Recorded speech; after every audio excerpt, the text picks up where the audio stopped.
कैसे हैं आप सर? सबसे पहले एकदम अच्छा हूँ। कहाँ हैं आप इस वक्त? इस वक्त मैं चार बंगला महाड़ा माड़ा से कौन सी जी, सोसाइटी में? ये बंगलो नंबर 56। अभी ये लॉकडाउन सर, अभी पूरा देश अभी त्राहिमाम में है। पूरा देश मतलब लॉकडाउन से परेशान है। तो इस लॉकडाउन में आपकी क्या शेड्यूल रही है सर? रूटीन क्या आपका चल रहा है सर? सबका रूटीन अलग अलग हो रहा है अभी आज के डेट में। तो आपका क्या शेड्यूल है सर अभी लॉकडाउन में? देखिए, ऐसा है जैसा कि सरकार द्वारा निर्देश दिए गए हैं, घर में रहो, तो वही कर रहे हैं हम लोग भी। बट इसको अब पूरा दिन बिताना जो है ये अपने आप में भी एक समस्या है, क्योंकि हम लोग वो लोग हैं जो लगातार काम करते रहे हैं और हमारा दिन कहाँ काम में कंप्लीट होता था मालूम ही नहीं पड़ता था।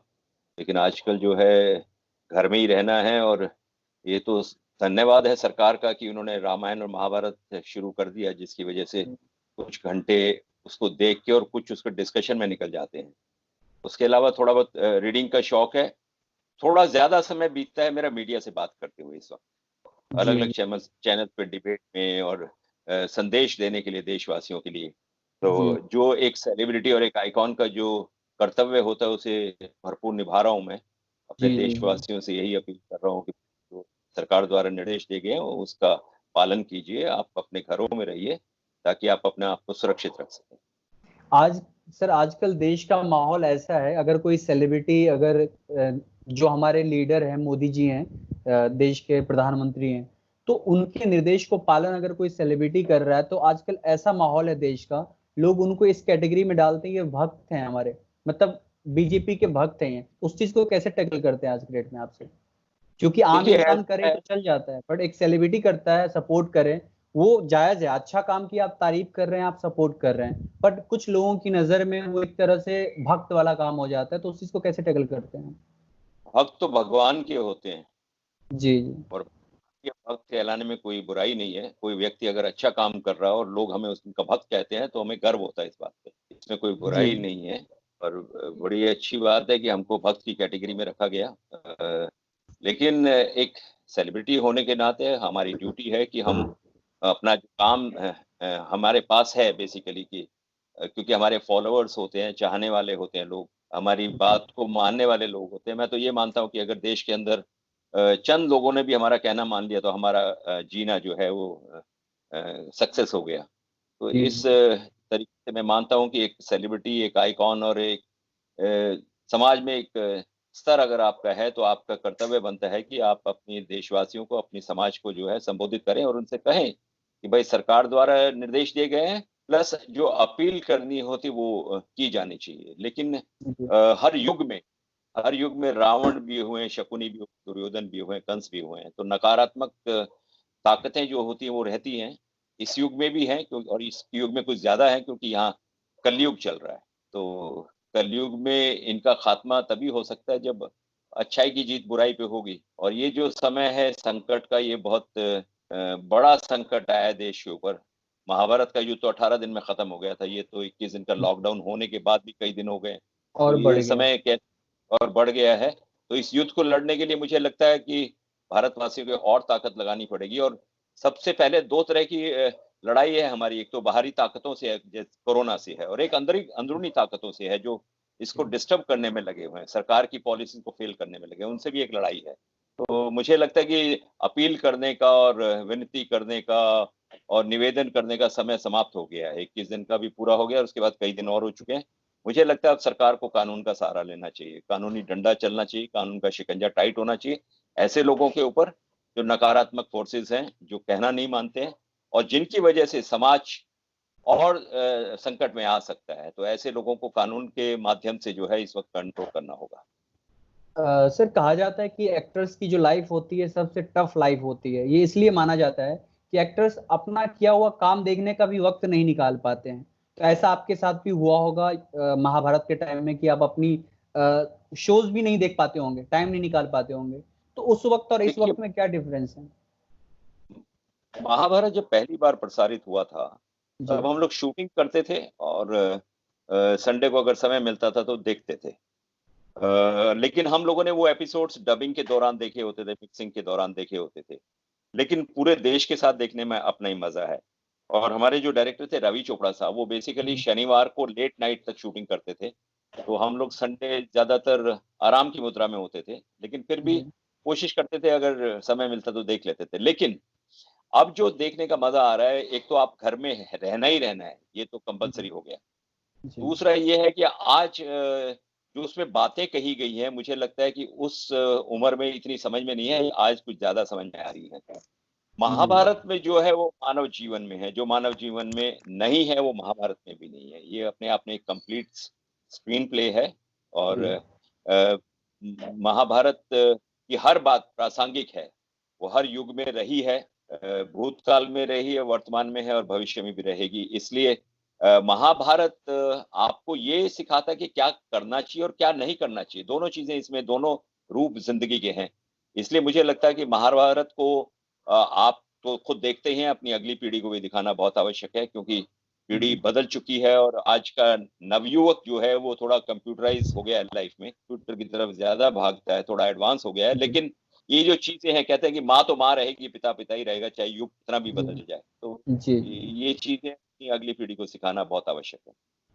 सर, एक आपकी महाभारत और दूसरी अरुण गोविंद जी की वो रामान सागर जी की रामायण, दो इतना पॉपुलर हो गया कि अभी भी लोगों के जहन में वो चीज है और वो किरदार लोगों के दिमाग में बैठ चुका है।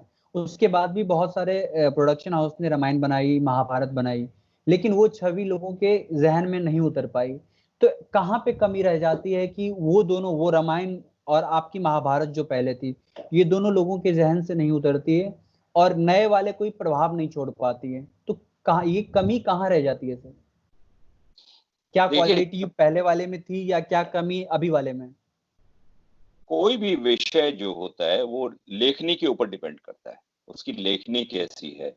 और लेखनी जब जब आत्मा से निकली हुई बात कहेगी, तो वो जो लोगों के दिलों तक पहुंचती है। अगर आप रामायण गौर से करें तो उसमें जो है इतनी भावनात्मक है। और हिमालय से भी ऊंचा कद जो है वो राम का था। तो राम हमारे लिए आदर्श हैं, इस देश के आदर्श हैं। तो उनको तो आंख मूंद के लोग एक्सेप्ट करते हैं, और करना भी चाहिए। जहां तक महाभारत की बात है, महाभारत में अलग अलग रंग हैं। बेसिकली अगर आप देखें तो राजनीति भी है, धर्म भी है, कर्तव्य भी है, मर्यादा भी है, सभ्यता और संस्कृति भी है। ये अलग अलग रूप जो हैं। और महाभारत बनाने में मेहनत बहुत हुई थी। महाभारत जो है कोई बी आर चोपड़ा साहब ने ओवरनाइट नहीं बनाई थी। इसकी लेखनी में बहुत समय लगा था, इसके स्पेशल इफेक्ट्स में बहुत समय लगा था।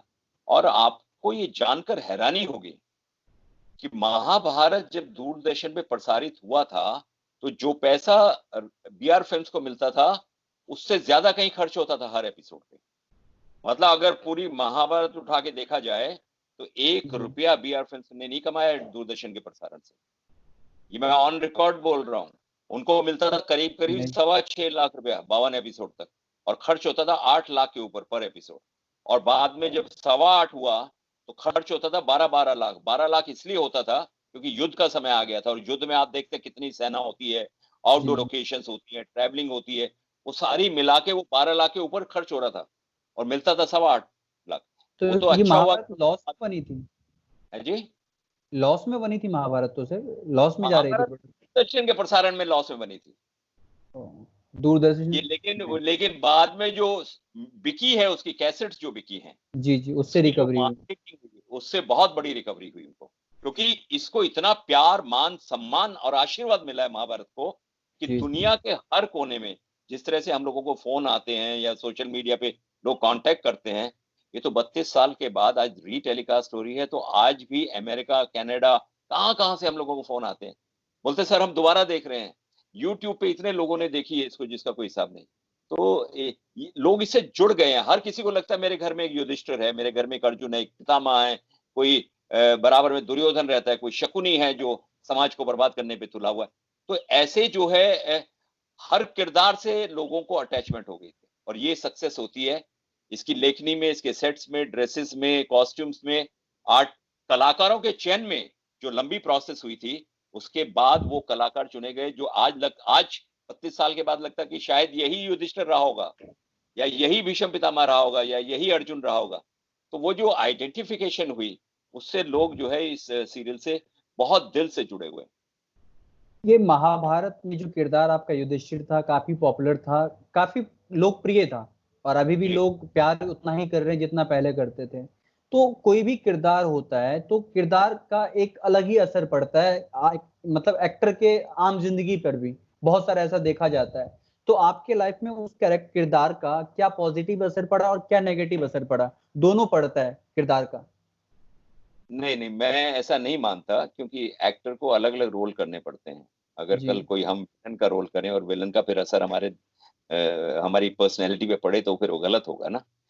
हाँ, जिस वक्त तक आप परफॉर्म करते हैं तो आपको उसके जी पैरामीटर्स में रहना होता है, उसके दायरे में रह के आपको परफॉर्म करना पड़ता है। लेकिन जब आपका रोल खत्म हो जाता है तो आपको उस दायरे से बाहर आ जाना चाहिए। आप जिंदगी भर युधिष्ठिर बन के रहेंगे तो आपको ना तो काम मिलेगा और ना आप अपने जीवन को ठीक से चला पाएंगे, क्योंकि हर किरदार में, चाहे दुनिया का कोई भी किरदार हो, उसमें कुछ खामियां होती हैं, कुछ अच्छाइयां होती हैं, कुछ बुराइयां होती हैं, हर तरह का रंग होता है उसके अंदर। तो आप उन सारे रंगों को अपनी जिंदगी में उतार नहीं सकते। एक कलाकार को तो मैं मानता हूँ कि बिल्कुल भी नहीं उतारना चाहिए। हाँ, जब तक वो परफॉर्म कर रहा है उस दौरान वो उस पैरामीटर में रहे और अपना काम अच्छे से करे, ताकि लोगों के दिलों तक वो बात जो कहना चाह रहा है पर्दे के माध्यम से वो पहुंच सके। बाकी जिंदगी में आप अलग अलग तरह के रोल करते हैं, तो वो हर रोल का असर आपकी जिंदगी पे नहीं पड़ना चाहिए, मैं ऐसा मानता हूँ। तो युधिष्ठिर किरदार से आपने अपने लाइफ में क्या चीज सीखा? कुछ तो उस किरदार से आप अपने लाइफ में उस चीज को अमल किया होगा आपने। देखिए, मैं अच्छाई।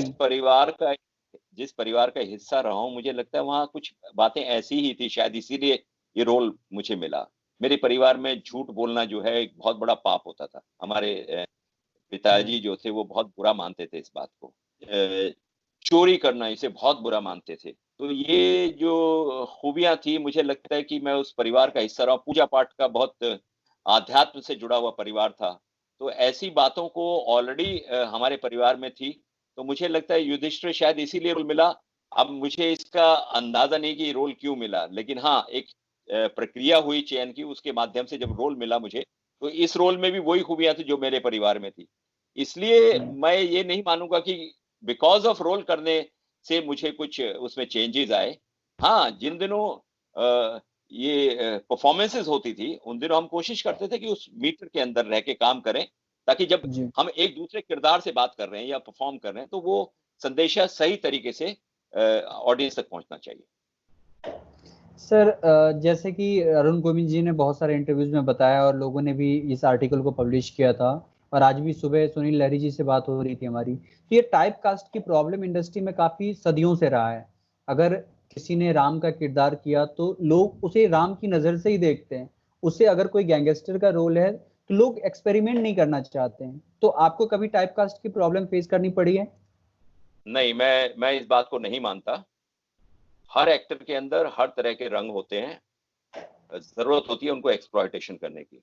मैं अपना उदाहरण देता हूँ, मेरे सामने ये कभी समस्या नहीं आई कि मुझे सिर्फ माइथोलॉजिकल रोल मिले। मुझे हर तरह के रोल मिले। हाँ, ये रहा कि मुझे टीवी बहुत मिला फिल्मों से ज्यादा। मैंने फिल्में भी बहुत की हैं, लेकिन जी मुझे अलग अलग तरह के रंग के रोल मिले। इसलिए मैं जी इस बात को नहीं कहूंगा। हाँ, आवश्यक ये होता है, कई बार क्या होता है, जब आप कोई बहुत बड़ा रोल कर लेते हैं तो आपकी अ, इच्छा ये होती है कि प्रोड्यूसर्स डायरेक्टर आपको आके मिले। लेकिन मुझे लगता है कि एक एक्टर का काम होता है काम मांगना।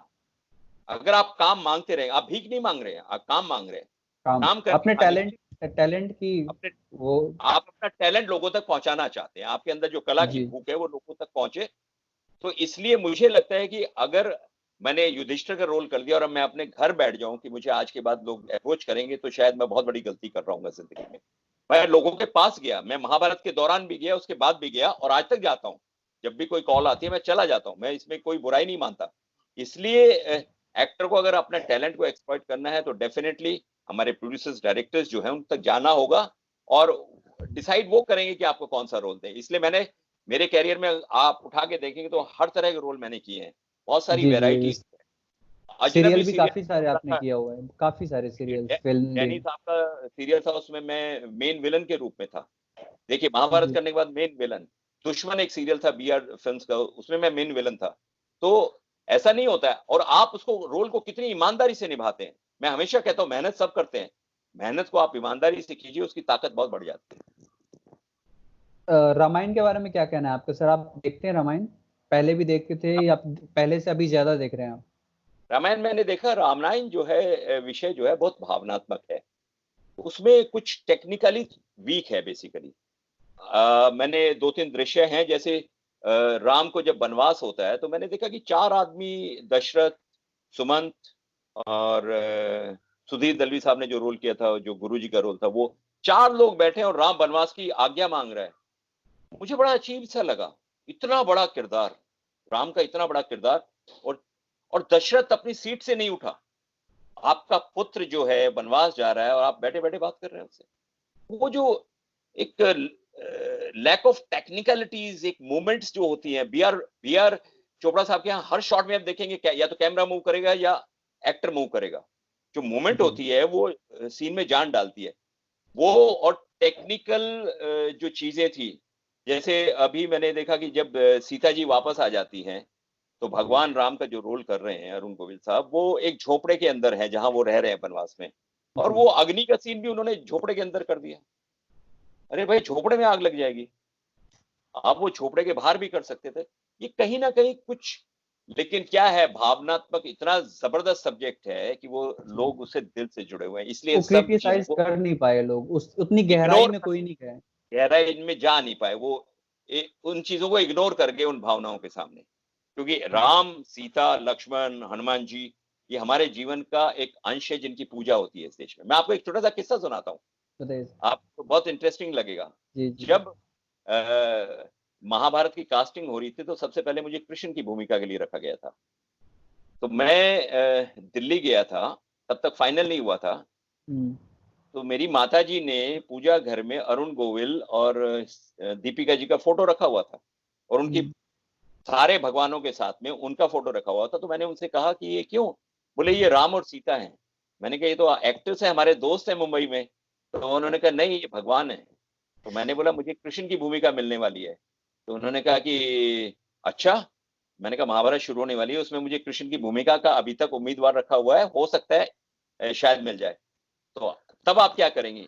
तब उन्होंने उत्तर दिया था मुझे कि मैं तुम्हारी भी पूजा करूंगी। ये है इस देश की सभ्यता और संस्कृति, कितनी गहराई है। टेक्निकलिटीज को किसी ने देखा नहीं, लेकिन हाँ, जब आप सब्जेक्ट बनाते हैं, टेक्निकलिटीज भी अच्छी हो ना, तो सब्जेक्ट उभर के आता। आप खाने की चीज बनाएंगे, उसमें नमक मिर्च सही मात्रा में हो, जी साले सही मात्रा में, तो टेस्ट और बढ़ जाता है। सर, महाभारत के जितने किरदार थे उस टाइम काम साथ में करते हैं तो सब एक तरह से दोस्ती होते हैं। अभी तक जी, किन लोगों से रिश्ता बरकरार है, क्या टच में है सब लोग साथ में, या सबसे लोग सब। अपने अपने में बिजी हो जाते हैं लोग? नहीं नहीं, बिजी तो हो जाते हैं क्योंकि सबका रास्ता अलग अलग है, लेकिन जी जी वो। हम वीडियो कॉन्फ्रेंसिंग के माध्यम से, कोई प्रोग्राम के माध्यम से हम लोग महाभारत के शोज बहुत करते हैं। जी सैटरडे संडे अक्सर बाहर ही होते हैं। जी उसके माध्यम से या टेलीफोन के माध्यम से या कहीं फंक्शन में। हमारी सबसे महाभारत के कलाकारों की खूबी ये है कि आज भी उसी स्तर पे मिलते हैं जब महाभारत के समय थे। कोई कितना भी बड़ा स्टार हो गया हो, कोई छोटा हो, कोई बड़ा हो, लेकिन वो दोस्ती, वो प्यार, वो पारिवारिक रूप जो था महाभारत में, वो सेम है आज, उसमें बदलाव नहीं आया। लॉकडाउन खत्म होने के बाद सबसे पहले क्या करने वाले हैं आपसे? कोई ऐसा काम जो आपका छूट गया हो लॉकडाउन की वजह से, बहुत इंपॉर्टेंट काम था कुछ? देखिए, मैं लॉकडाउन से 2 दिन पहले तक शूटिंग कर रहा था जयपुर में, और मेरी एक फिल्म बन रही है महापुरुष का जी सेट का काम अधूरा रह गया है, वो 70% कंप्लीट हो गई है। जी तो जैसे ही अगर उसके प्रोड्यूसर डेट मांगेंगे तो इमीडिएटली मैं पहले, सबसे पहले वो फिल्म कंप्लीट करूँ। दूसरा, मेरा एक सीरियल ऑलरेडी ऑन एयर है, वारिस। तो जी मुझे लगता है कि उसकी शूटिंग भी फौरन शुरू हो जाएगी। और उसके अलावा जो परिवार के काम जो रह जाते हैं, जो बाहर जाने से आजकल रुके हुए जी। हैं, वो खत्म करने की कोशिश करूंगा। और देखते हैं फिर उसके बाद क्या होता है और किस सिचुएशन में ये लॉकडाउन खत्म होता है और उस वक्त जी क्या हालात होते हैं। फैंस के लिए कुछ मैसेज सर, आपके फैंस जो चाहते फैंस, उनके लिए कुछ मैसेज देना चाहेंगे जी, आप? मैं अपने तमाम फैन से यही कहना चाहूंगा कि महाभारत देखते रहिए। इसे सिर्फ देखिए मत, इसे सीखने की कोशिश कीजिए, इसे अपनाने की कोशिश कीजिए, क्योंकि ये भारत की धरोहर है। और इसमें जो बातें कही गई हैं वो हमारी सभ्यता, संस्कृति, मर्यादा और परंपराओं से जुड़ी हुई है। और माता पिता जितने भी हैं इस देश के, उनसे कहूंगा कि अपने बच्चों को अपने साथ बैठाकर महाभारत दिखाएं, और जो बात उन्हें समझ में ना आए उन्हें बताने की कोशिश करें। और जिंदगी में मेहनत करते रहिए।